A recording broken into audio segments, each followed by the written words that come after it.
metes? Primero infórmate. Y aquí les pregunto, ¿qué hubieran hecho ustedes? Entonces, ¿qué debo hacer para proteger mis datos? Pon atención a lo siguiente. Es el derecho que tienen los titulares a acceder a sus datos personales que obren en posesión del responsable, ya sea en base de datos, expedientes, archivos o sistemas. La Ley de Protección de Datos permite el uso de datos personales por organizaciones y empresas en determinadas situaciones, pero siempre teniendo como objetivo la preservación del usuario. Esta legislación tiene como finalidad regular el tratamiento informado, controlado y legítimo de los datos personales. Esto a efecto de garantizar la privacidad y el derecho a la autodeterminación informativa de las personas. Para la protección de tus datos personales existe la Ley Federal de Protección de Datos Personales en posesión de particulares. Funciona regulando el tratamiento legítimo, informado y controlado de tus datos personales a fin de garantizar el derecho a la privacidad y a la autodeterminación informativa. La Ley Federal de Protección de Datos Personales en posesión de particulares te otorga una serie de derechos. Estos son el derecho a tu información, así como a solicitarla en cualquier momento que la necesites. También el derecho a la ratificación de algún dato erróneo o incorrecto. También a la exclusión de datos que no quieras que sean conocidos y que si alguna empresa o persona solicita tu información, necesite tu consentimiento previo. Entonces, la única manera en la que pueden usar tus datos sin un consentimiento previo es que se encuentre en una ley, sea dictado por una autoridad competente, que dañe los bienes, patrimonio o derechos de una persona y en la responsabilidad entre un titular y un responsable. La Ley Federal de Transparencia y Acceso a la Información Pública es la encargada de dar acceso a los datos de instituciones públicas a todo aquel que así lo requiera sin discriminación.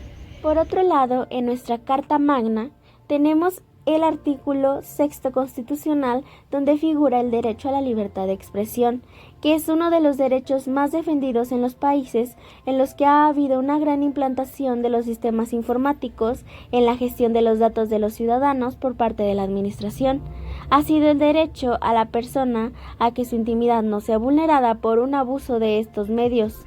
La protección de este derecho ha generado preceptos de rango constitucional en muchos países.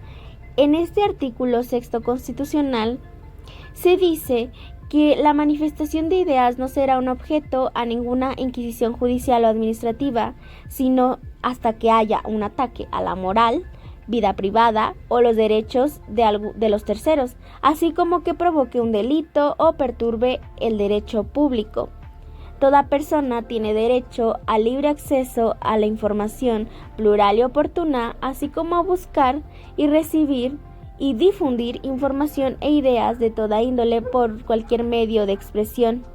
El Estado tiene que garantizar ese derecho al acceso a las tecnologías de la información y comunicación, así como a los servicios de radiodifusión, telecomunicaciones e incluso el de banda ancha e Internet.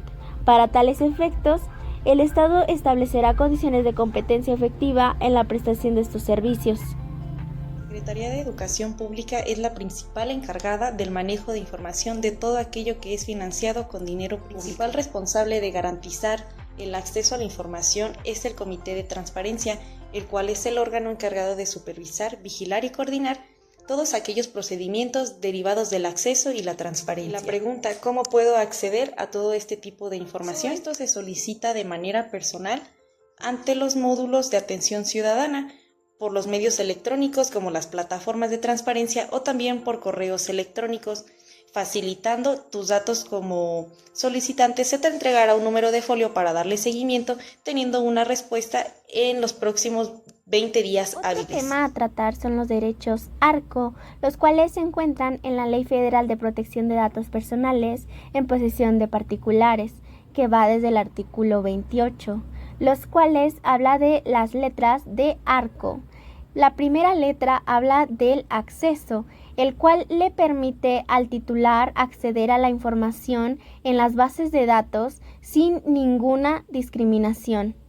Luego viene la rectificación, lo cual es que si el titular se da cuenta que alguna información, alguno de sus datos personales en la base de datos es errónea o equívoca, él puede rectificar y corregir esa información.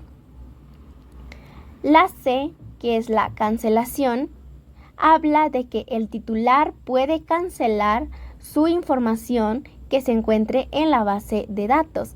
Es decir, que él puede suprimir esta información y evitar que siga siendo compartida y vista por los demás. Y nadie puede obligarlo a que la siga compartiendo si no es de su consentimiento. Y por último, la O de oposición, que es que el titular puede oponerse a compartir estos datos y que sean usados por una empresa o un particular sin su consentimiento, ya sea por escrito o de manera verbal.